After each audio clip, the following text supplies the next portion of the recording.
Menyambut gelaran kompetisi Liga 2 yang rencananya akan mulai bergulir pada bulan Juli, manajemen Sriwijaya FC tidak hanya melakukan persiapan dari sisi teknis tim, namun juga dari sisi finansial klub.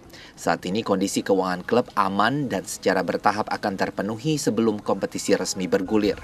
Manajemen juga tengah melakukan penataan keuangan klub agar lebih baik lagi ke depannya. Beberapa langkah yang tengah dilakukan diantaranya melakukan efisiensi serta bersinergi secara efektif dan efisien. Dari sisi pemasukan sudah kita coba upaya-upaya yang intensif, dan dari sisi operasional kita juga mencoba efisiensi, memanfaatkan segala sumber daya yang ada dan bersinergi secara efektif dan efisien. Manajemen Sriwijaya FC juga mengakui telah melakukan beragam upaya dan terobosan baru guna menggait lebih banyak lagi sponsor musim ini. Nur Muhammad, Kompas TV, Palembang, Sumatera Selatan.